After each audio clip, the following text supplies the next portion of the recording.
Welcome back to A Bite from the Money Sandwich, where we provide practical and easy to understand tips and ideas on how to manage your money better, so as to let you retire with comfort and on your own terms. Worried about what retirement will really look like? Today I'm joined by Katrina McPhee, Group Executive, Advocacy and Communication and Chief of Staff at Aware Super.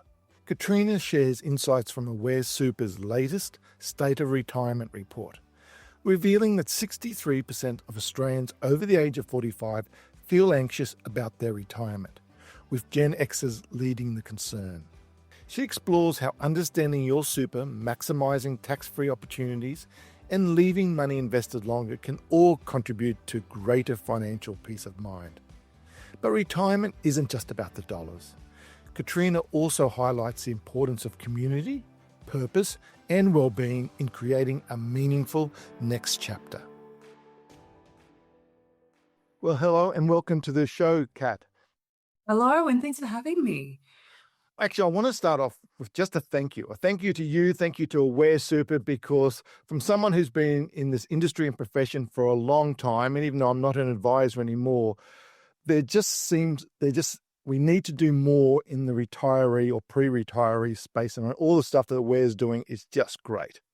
Oh, no, thank you, Mark. And honestly, it feels like there's such great synergies from the way that you go about talking about retirement. It feels like a great conversation to have and something that Aware is deeply passionate about.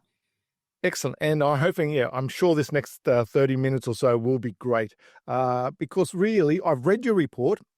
And it's just great that Aware Super did this State of Retirement report because, the more knowledge people have about retirement and what's open for them or the way they should think about it is great. What from you stood out from those findings?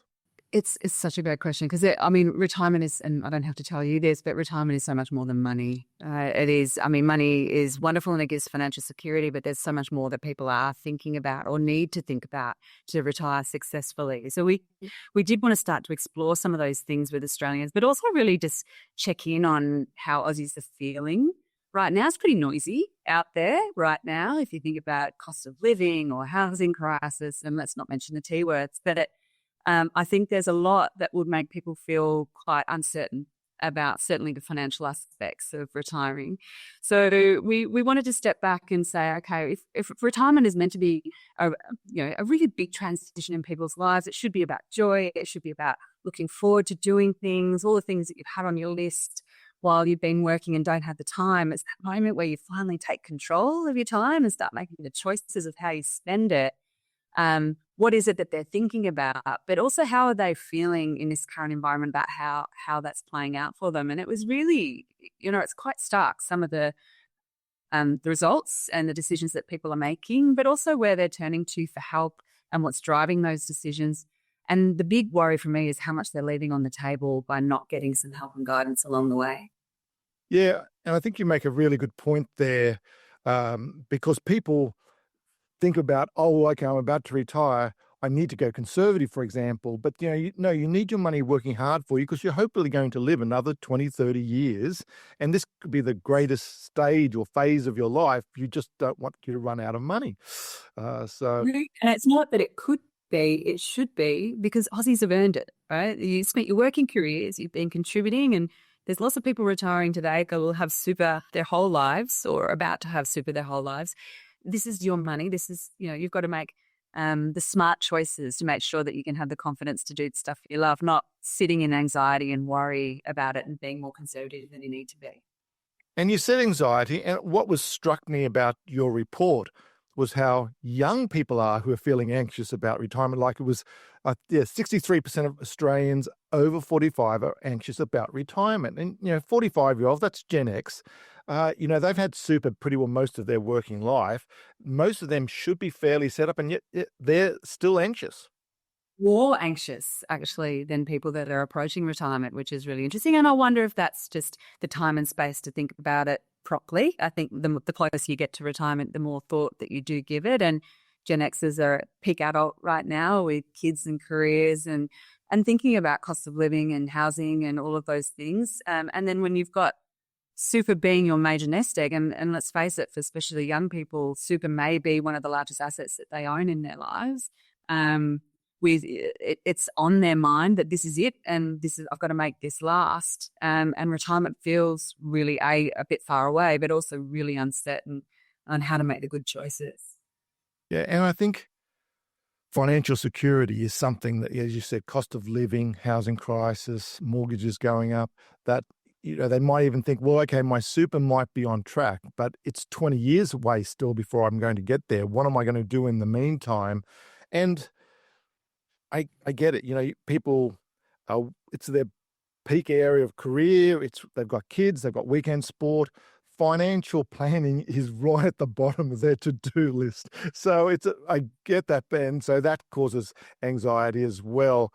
But I just think, you don't need to spend a lot of time because you don't want to be looking at it every day, but you do need to make sure it's maximized. And I do find just even the amount of 45s, and I did do corporate super for a long time, and I always found about 89% of people just left it in the default fund. And if they were left in the default fund, they were just missing out on such great returns. Yeah, absolutely. And it's ironically for the people who don't have the time, if just investing that small amount of time, even if it's just to get some help and guidance, or if it's to get full advice, it takes it off your mind, and you know that it's sorted, and you can, check in on it again in 5 or 10 years' time. Definitely don't want you looking at it every day. It'll drive you crazy. But over the long term, it should be a little pocket of joy. It should be something that you should look at. It's set up well, and it does grow while everything else, you're busy with life. Super is something that just grows over time. That's the beauty of compound interest. And if we're going to, you mentioned compound interest, so it really is worthwhile just letting people know that, if you're 45 and most likely retire at 65, that's 20 years, you get an extra 1 or 2% difference to your super fund. And I need so many people talking about, should it be at this super fund or should it be that super fund? Usually your super fund is fine. It's just maximizing the returns. And just if you've got a fund that's got 20, 30, 40% in cash or conservative, you're just missing out on great returns. So I think people should just take a little bit of time, work out how they can maximize their super, because there's just an extra 1 or 2% over 20 years will, add another 50%, 50 to 100% to their account balance. Oh, 100%. And you're a planner, I was a planner. I think just understanding how much risk you're happy to take, knowing that you've got not just the 20 years to retirement, but I think the thing that also struck me out of the report, which was really interesting, is people don't know that your money stays invested when you retire. So you might have another 30, 40 years in retirement. It is a considerable amount of time. If you think about it, almost as long as you work could be spent in retirement. True. And you can leave your money invested that whole time. So it does continue to grow all the way through your life. And that really struck me in the report, is that such a vast majority of Australians don't understand that you can retire with your super fund, and then you can turn it into, a tax-free earning vehicle where you take an income from. And sort of this concept that you have to take it out and pop it in the bank, people making those sorts of decisions leave tens of thousands of dollars on the table. They really do. Well, let's break that down into a few areas, because, yes, when people do retire, it can become tax-free. When you do retire, you can still have your funds working hard for you, so they last a long time. So let's just talk about that it can become a tax-free environment, because I read a stat which just blows my mind that over 65, there's roughly 3 million people retired with super. Virtually 1.4, near virtually 50% of that haven't switched over to a tax-free environment. And that's just, the government can absolutely do more. Super funds can do more. People can just tell their friends they can do this, but it's crazy, nearly half haven't. They're not in a tax-free environment. So it'd be great if you just unpack that part first. Yeah, look, I think this is really fascinating, and certainly a question that we asked in the report, because it's something we've noticed in our membership is not everybody was thinking at, like, they were retiring but leaving their money in the accumulation phase. So we asked the question of, are people just even aware that you can retire with your super fund? And it was over 70% said, no, I didn't know that. And so, I mean, that shift from, and look, superannuation overall is incredibly advantageous from a tax perspective, even from when you're in accumulation. But when you retire and you move it into what's called what we call the retirement income account, it becomes tax-free. It keeps earning and you can draw down an income from it. And it's just that little rule, that simple move, that simple change doesn't cost you a thing, that can add years to your retirement outcome. Yeah, if you're removing a 15% tax off your earnings that will make a big difference. And really, most super funds, I definitely know Aware, and most other super funds that I've had to deal with when helping clients, you just can nearly go online and tick a box, and it goes from accumulation, which makes sense, when you're trying to grow your super while you're working life, but now you're retired, you go into retirement phase and tick a box and the 15% tax disappears. Yes, you have to receive an income from it, but that's retirement. So it's crazy. It is crazy. It's a simple change. The tax is a huge component, but the other bit that jumped out at me was people it's the point you were raising before about not leaving it invested. There's a misconception out there that you've got to take it out of the super system. You might put it into a bank account. What do you do with this money? And by moving it into that income account, again, it's tax-free, but you also then have it invested, and you can, again, figure out how much risk you want to take and invest it in a way that's good for you. But say, for instance, you've got $400,000 in your account when you retire. That's a relatively average balance these days. If you then leave that invested, that will be another $5,000 a year. That's a considerable amount of money every year that's going back into your bank account. So often, you raise the point about people taking income. The other interesting thing out of the report was that quite often people feel like you have to follow the government rule and only take the minimum. So the government does set rules, as you know, about taking a minimum drawdown.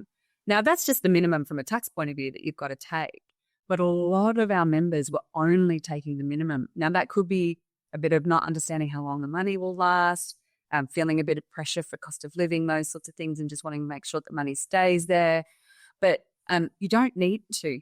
Often by coming and getting a bit of help, you can actually understand how much you can draw down because your money is continuing to earn. You've got things that you might want to achieve earlier in your retirement. So actually getting some advice about how do you make that income work for you and take the amount that's right for you, and think about Centrelink in that mix. You can actually have quite a fulfilling financially secure future just by getting a little bit of help and getting the answers right. Yeah, and you mentioned about surprised how many people just feel like they need to move it secure. And I actually used to ask clients, what they view, and many of them said exactly that. And sort of just breaking that down, one was, well, I'm retired, this money has to last, so it needs to be secure. And secondly, there was a time, and we're talking 20, 30 years ago, that when you did retire, you had to take your money out and put it in an annuity. And so, the day before you were taking the money out, you didn't want a share market drop and lose 20%. So I get that sort of hangover, but realistically, as you said, it's your super stays exactly where it is. It just changes from accumulation to retirement. And this is what I keep telling people. For me, long-term is at least 10 years. Well, if it's 65, you're hopefully going to live longer than 10 years. You want your money working hard for you for as long as possible. And if there really was a share market drop the day after you retire, that's fine because you're never planning to take the whole lot. You're only ever needing to take what you want to live on that moment, as you said about the income. And so the rest of it will have time to recover. So yeah, that exactly what you're saying and exactly what Aware Super are doing and your advisors are doing, that education piece is just so important, because once you explain that to someone, they say, oh, I get it. It took 5 minutes to explain it, but unfortunately, it actually leads to a stat that you also had in your report that only 1 in 10 are seeking advice or getting an expert. That really surprises me. I thought retirement might have been a little bit high because I know on average it's about 20%, but 1 in 10, it's not good, is it? It's 1 in 10 are coming to their super funds for help. There's certainly people who will go to an accountant or an external financial advisor, and that's wonderful as well. But there is, I guess the point we're trying to raise with this is that there is so much a super fund can do for you as a member at absolutely no cost, especially if it relates to your account. So things like, should I move it into an income account, a retirement income account? Should I? What type of investments should I have in the mix? How do I understand which investment option I should be in? There is so much that funds can do at no cost, yet they're not coming to the funds either. It was almost, you're more likely to go and ask a friend or a family member how to navigate something than the fund that can actually help you navigate this and do it for you most of the time. So yeah, it was an interesting one. Yeah, I think when everyone says that and they say, oh, I heard from my uncle, he said I should have done this, or some family friend or something like that. I said, no, if you're going to use a family friend, ask them what advisor they've seen that's helped them. Yeah, it's always, I absolutely agree with referrals, getting someone who that's, someone can recommend a person, but yeah, you need to get expert advice. And I must admit, I did skip because it was something I really did pointed out about that extra 5,000 if you can get your money not in a taxable and moves it over. That extra 5,000 means so much, because another stat that I saw from your report was people having to go back to work because they either not have enough or they just, and I get there's more to it, like some people just get bored and they want to go back to work. But if financially, I always say, you want to have enough in retirement that you work because you want to, not because you have to. But yeah, people have to, that's a problem. Yeah, it 100%. It was really true. It was 2 and 5. So the first stat that was always surprising to me.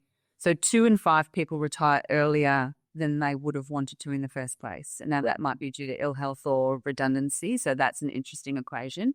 And then we found that an enormous amount of people are actually coming back to work. And at the moment, that's being largely driven by concerns over cost of living and what we call FORO, fear of running out. They're just really worried by not working and not contributing to their savings that they're going to run out over the long term. But they're not doing that based in advice. They're sort of doing that based of the concern of the environment. And that's totally understandable. It's noisy out there about inflation and cost of living. But actually what we find is when someone comes and sits with one of our planners or does what we call a retire ready check-in, or we've got even a tool that you sit on your couch on your own and sort of play with the tool and understand what your income might be in retirement. You can do it in the comfort of your own home. You start to understand that, okay, all right, this is what I need to live on.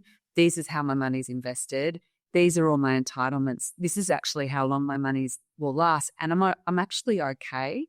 And the feedback that we get after someone has sat with somebody is, gosh, okay, I feel like now I can make the smart choices. I feel so much peace of mind, and they are making the decision to work or not based on, they might want to go and do the thing that they've already loved. We had a member the other day and had been a fire their whole life and wanted to be a barista. And they went and became a barista because they wanted to do that. That's that one thing that they wanted to do, but they weren't doing it because they felt financially that they had to. They were doing it because it was their love and it was the thing that they wanted to pursue once they hit the retirement phase. And I think this leads nicely into what else. It's not just financial. And I think, yeah, absolutely, go on the calculator. The Money Smart website has calculators, but most super funds have it. But I've seen yours, and it's really easy to use, so it's user friendly. And I think that's a lot of people I see now. They just want that comfort factor, as you say. Have I got enough?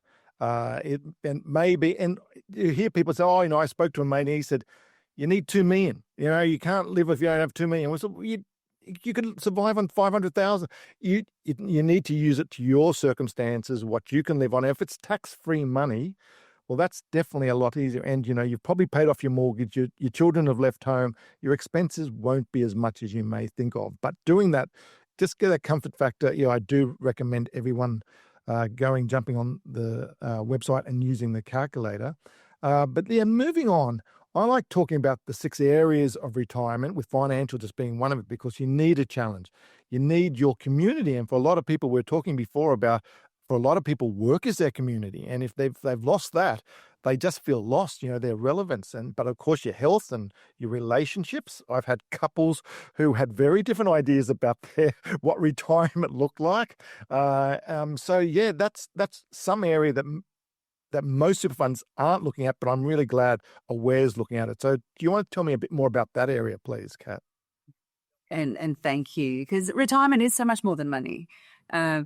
And I think when we spend a lot of time sitting with members and making sure, I guess what we wanted to do is just really make sure that we understood what is actually on people's minds as they're going through this enormous transition. Finishing work is huge. A lot of the time it's filled with a lot of joy, that excitement about what can I do with my time next. And then, like we've talked about, there's always a little bit of concern. And like you, we've sort of come up with some major themes that are on people's minds. And it is, if you take the financial security side and you take that out of the equation, it's kind of, well, what do I do with my days? And if the report showed us that people are looking forward to all sorts of wonderful things. Travel, I think Australians love travel. The travel is high on the list.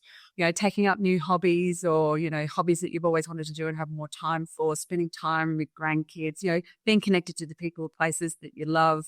But often what we find in certainly when people are what we call unretiring, it does have a lot to do with that sense of connection, making sure that you've got a rhythm in your week, like how do you structure your time, how do you maintain those connections, the sense of purpose, sense of contribution. I think I was telling you a story just before about a client that once told me about how much they miss their weekends and having something to look forward to. Because you don't have weekends once you retire. You all of your time is available to you. So you really need to take control of that time and be very purposeful in how you fill it.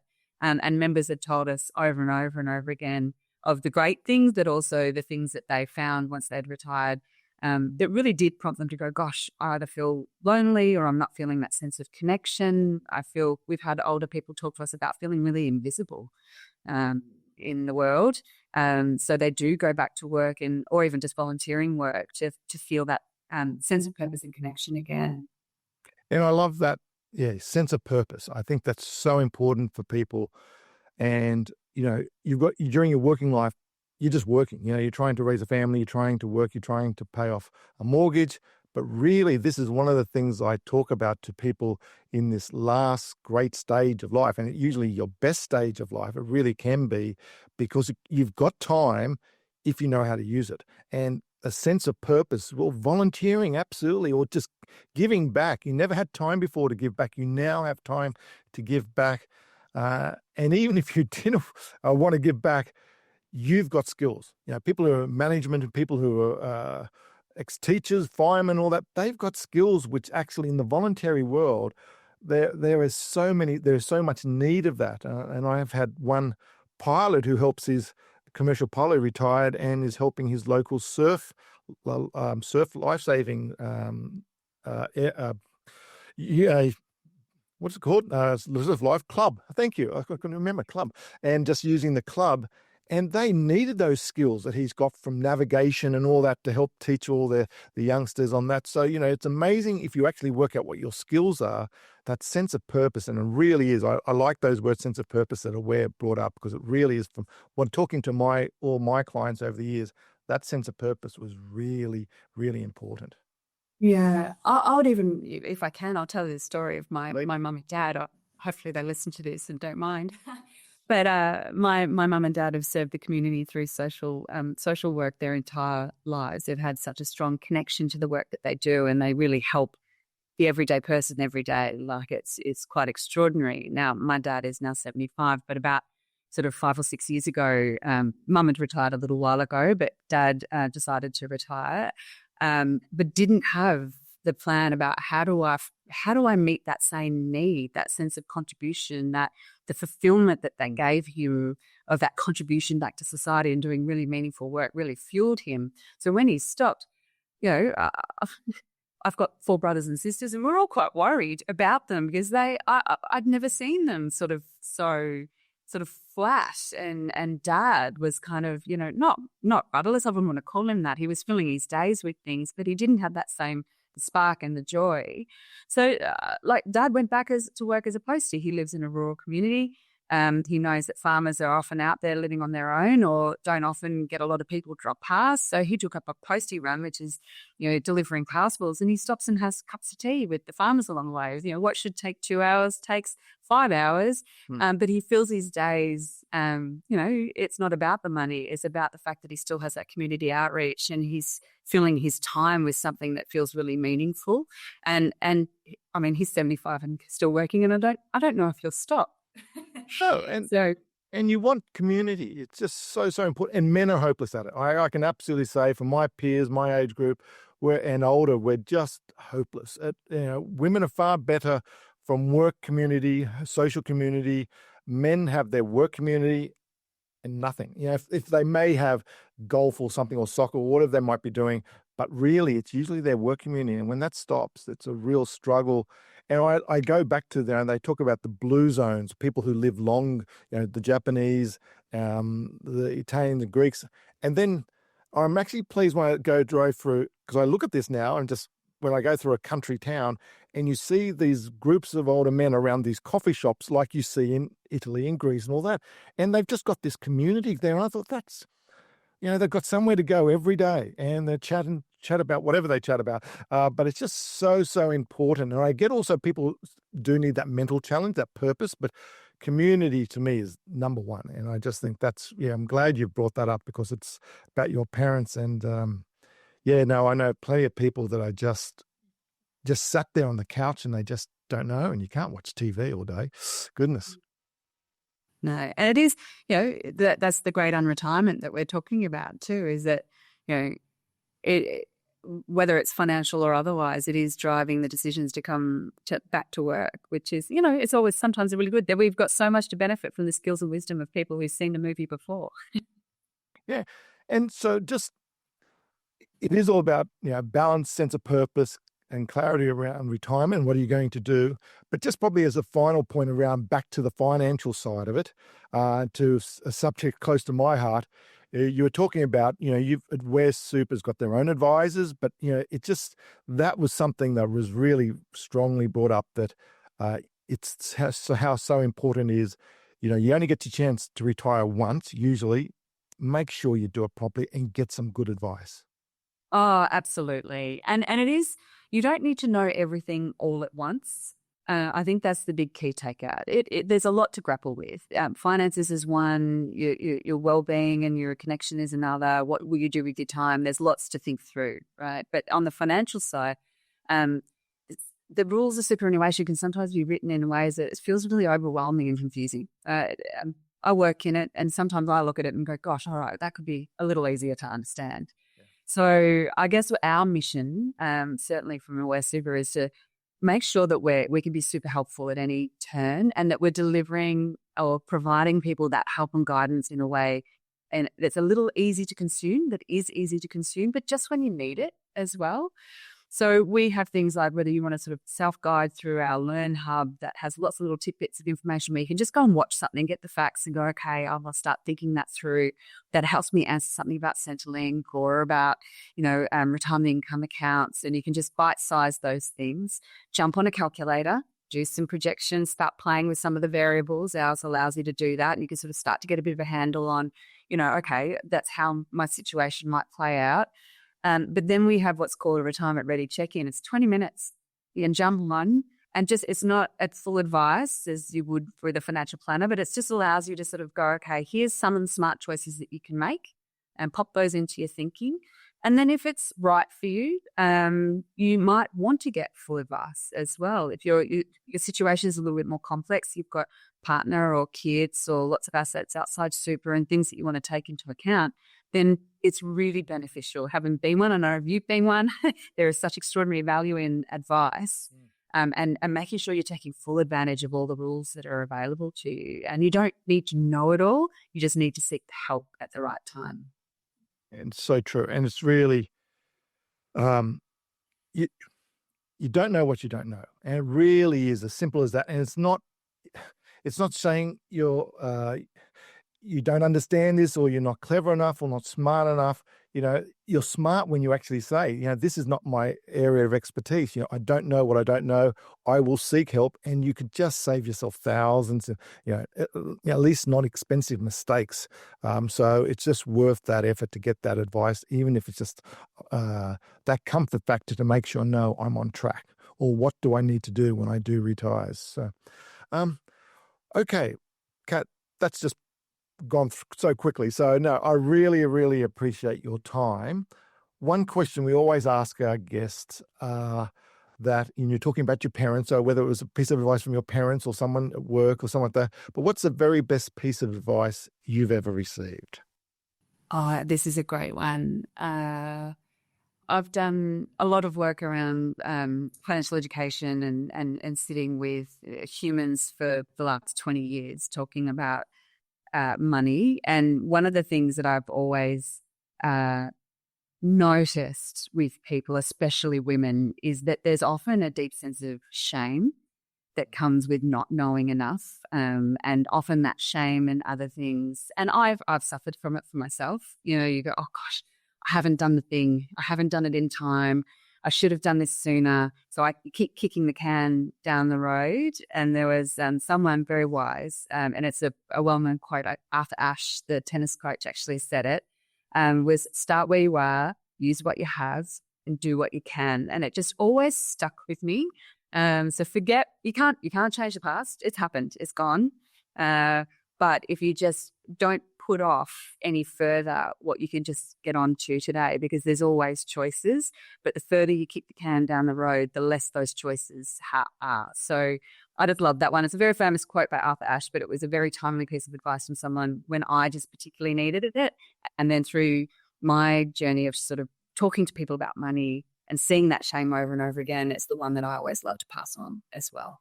No, I really like that. And you're right. There is, and it's even, got a name, financial shame, that imposter syndrome that we just don't.